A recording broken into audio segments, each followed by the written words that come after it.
오늘 우리에게 주시는 하나님의 말씀은 시편 90편 1절에서 17절까지 말씀입니다. 1절 주여 주는 대대에 우리의 거처가 되셨나이다. 산이 생기기 전 땅과 세계도 주께서 조성하기 전 곧 영원부터 영원까지 주는 하나님이시니이다.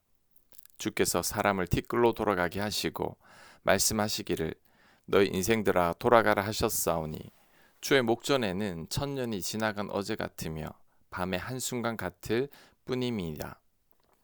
주께서 그들을 홍수처럼 쓸어 가시나이다.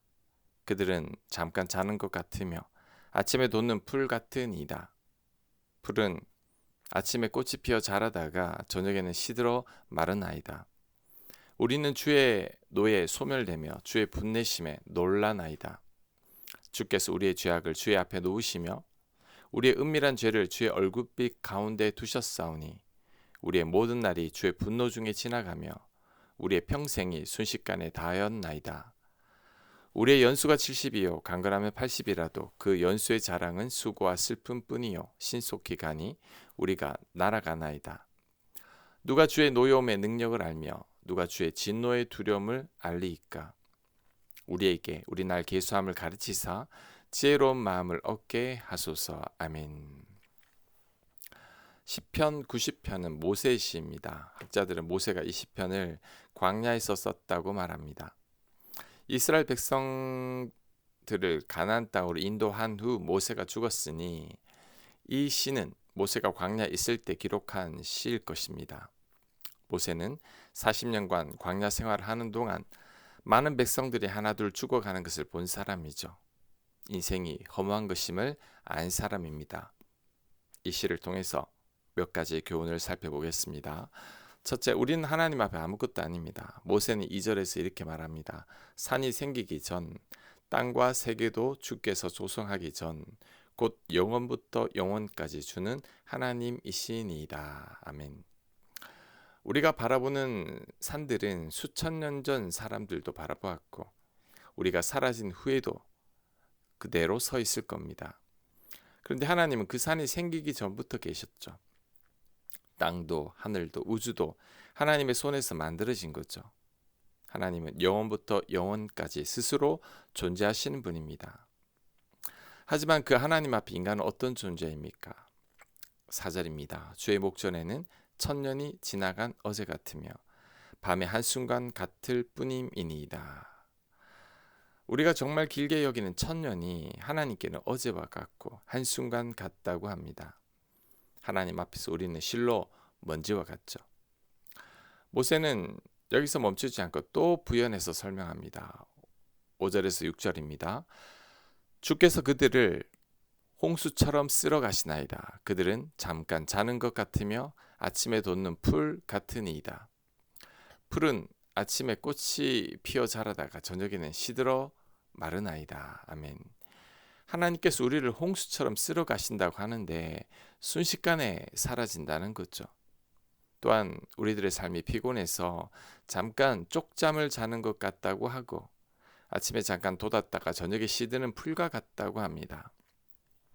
우리 인생이 참으로 미미하다는 말이죠. 그런데 우리는 이 진리를 잘 잊습니다. 잠깐뿐인 이 땅의 삶 속에서 영원히 살 것처럼 착각하며 살아가죠. 그래서 재산을 모으고 높은 지위를 탐하며 자기만을 생각하며 이기적이고 악하게 살아갑니다. 이런 삶은 인간의 한계와 유한함을 망각한 거죠. 우리는 하나님 앞에 겸손해야 합니다. 그 겸손의 출발점이 바로 영원하신 하나님 앞에서 우리의 유한함을 인정하고 내가 아무것도 아님을 아는 거죠.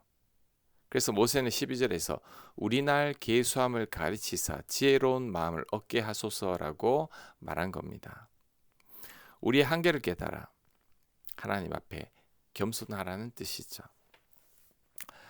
그렇다면 하나님 앞에 겸손하게 사는 게 뭘까요?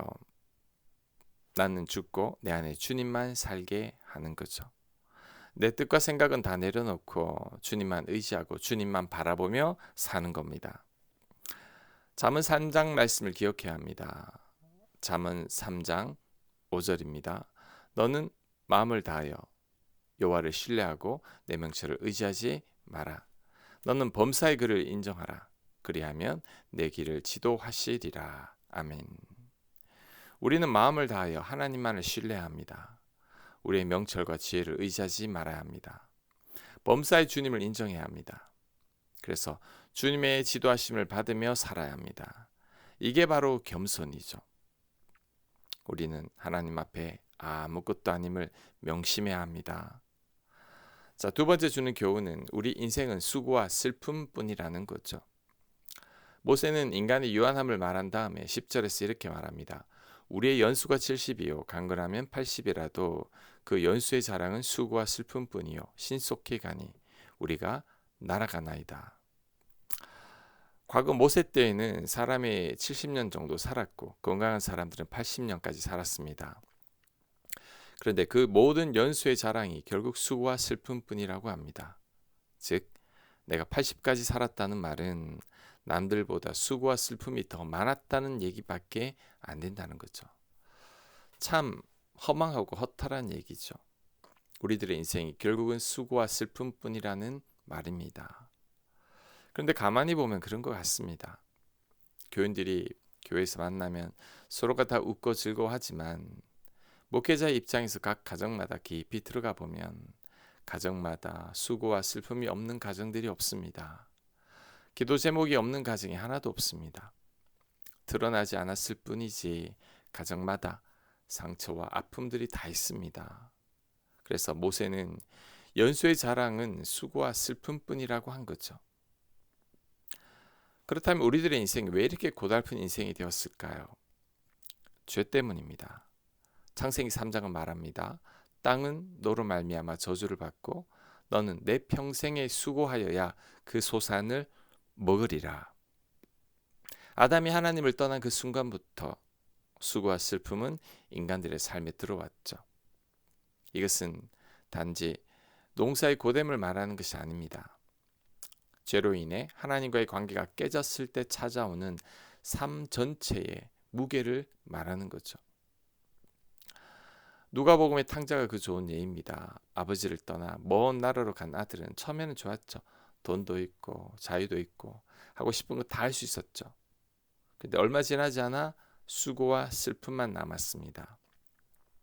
죽을 고생하더니 비로소 아버지를 생각하게 되고 아버지께 돌아오게 되죠. 우리 인생도 마찬가지입니다. 내 마음대로 살고 내 뜻대로 살면 행복할 것 같지만 절대 그렇지 않습니다. 많은 돈을 가지고 높은 지위를 얻고 세상에서 성공하면 행복할 것 같지만 그렇지 않습니다. 우리가 죄 가운데 있는 한 우리 인생은 절대 행복하지 않습니다. 오히려 수고와 슬픔뿐인 것이 우리 인생이죠. 그러니 우리들도 탕자처럼 하나님께로 돌아가야 합니다. 수고하고 무거운 짐을 지고 괴로워하기보다 이젠 하나님께로 돌이켜야 합니다. 지금 삶이 무겁고 지쳐 있습니까? 삶이 수고와 슬픔뿐인가요? 우리는 하나님 앞으로 나가야 합니다. 하나님만이 우리를 쉬게 하실 수 있고 참 기쁨과 평안을 누리게 하십니다. 이사야 55장 7절입니다. 악인은 그의 길을 불의한 자는 그의 생각을 버리고 여호와께로 돌아오라. 그리하면 그가 긍휼히 여기시리라. 우리 하나님께로 돌아오라. 그가 너그럽게 용서하시리라. 아멘. 우린 하나님께로 돌아가야 합니다. 그럴 때 우리를 긍휼히 여기실 겁니다. 우리를 너그럽게 용서하시고 사랑으로 우리를 덮어주실 것입니다. 마지막 교훈은 우리는 하나님께 은혜를 구해야만 합니다. 인간의 한계와 수고와 슬픔을 고백했던 모세가 이런 고백을 합니다. 13절입니다. 여호와여 돌아오소서. 언제까지니까 주의 종들을 불쌍히 여기소서. 모세는 이스라엘 백성들을 불쌍히 여겨달라고 간구하고 있습니다. 14절에서는 아침에 주의 인자하심이 우리를 만족하게 하사 우리를 일생 동안 즐겁고 기쁘게 하소서라고 간구합니다. 아침에 은혜를 주시고 일생 동안 즐겁고 기쁘게 살게 해달라고 간구하고 있는 거죠. 15절에서는 우리를 괴롭게 하신 날수대로와 우리가 화를 당한 연수대로 우리를 기쁘게 하소서라고 간구합니다. 이것은 지난 세월 힘들게 지냈으니 이제는 힘들었던 만큼 기쁨만 있게 해달라는 간구죠.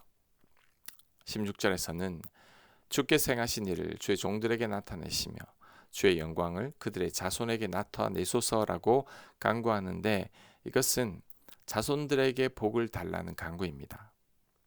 마지막 17절에서는 주 우리 하나님의 은총을 우리에게 내리게 하사 우리의 손이 행한 일을 우리에게 경고하게 하소서. 우리의 손이 행한 일을 경고하게 하소서. 아멘. 자, 이렇게 간구하는데 특히 17절은 같은 문장을 2번 반복하고 있죠. 하는 일들이 잘 되게 해달라는 간절한 간구인 겁니다.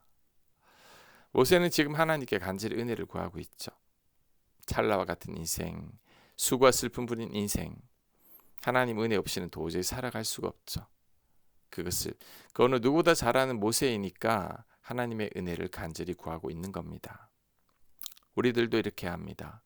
스스로가 부족하다고 생각합니까? 인생의 수고와 슬픔뿐입니까? 기도해야 할 일들이 많습니까? 우리들도 모세처럼 기도해야 합니다. 하나님의 은혜를 간절히 구해야 합니다. 주의 인자하심으로 우리를 만족해 하시고 일생 동안 즐겁고 기쁜 일이 가득하도록 기도해야 합니다. 겸손히 하나님의 은혜만을 구해야 합니다. 그럴 때 반드시 하나님께서 은혜를 내려주실 겁니다. 그 은혜로만 살아가는 모두가 되시길 간절히 축원합니다. 아멘. 하나님, 우리도 모세처럼 하나님의 은혜를 구합니다. 아침에 주의 인자하심이 우리를 만족하게 하시고 일생 동안 즐겁게 하여 주옵소서. 지난 삶 힘들었으니 힘든 만큼 하나님 복되게 살게 하여 주옵소서. 우리들의 자녀를 불쌍히 여겨주시고 우리들에게 은총을 베풀어 주시옵소서. 예수님 이름으로 기도합니다. 아멘.